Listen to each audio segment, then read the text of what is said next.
Talata teo tamin'ny Andohany zany dia naray antso aho za ery zay misaka aminareo zao. Naray antso aho zany milaza hoe to hoe nisy namaky ny lovana tongona rehefa okorahany zany fe nareo dia teny amin'ny courant dia nangataka konya tamin'izareo tiany toerana ramosehitsy amin'ny sisinitsy secrétaire général eo amin'ny commune zany mba niteny taminy ako hoe mba omeo voamatotra hoe nama mikasika zany zany dia izy koa mbola niteny hoe konkono na eloko fa hoe nisy namaky ko ny lovatonga tamin'ny herina andringana kely ako ny fotoana atao anatin'izay rehetrarehetra zay ny fampanontaniana rehetrarehetra zany hoe aina marina sa tsy marina fa tonga ny tamin'ny telo latsaka fefany ariva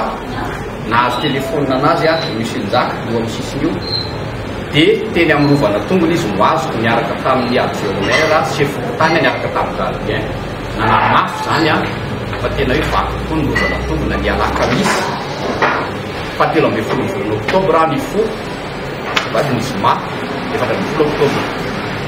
very tao izy zay ora zany a ny lefina very tao ny basy lava very tao ny moary zay fitazany dia mbola tsy nisy nefa ateo a ny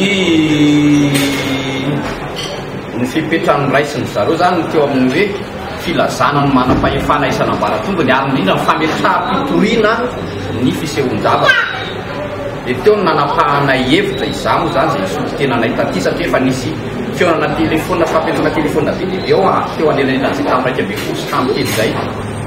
dia nanao ny fitoriana ozy aho hoe andraso fa andraisy io fipetraty Antananarivo a ataonareo zay taratasy procédure rehetrarehetra atao any idirana teo ahakony a dia nandeny aona tamin'ny DG ny culture ny ampondiako tany dia voalohany hoe ahafantatra ny ministera hoe mahafantatra hoe ministera ny fisivan-javatra zany tonga tao amin'ny DG ahakony a tamin'ny efatra sasany tamin'ny latsaka fahatelo ao dia niaona tamin'ny DG dia nilaza zany a raha maty DG any culture tamin'izay fotoana zay fa tsy mbola au courant ny zavatra io.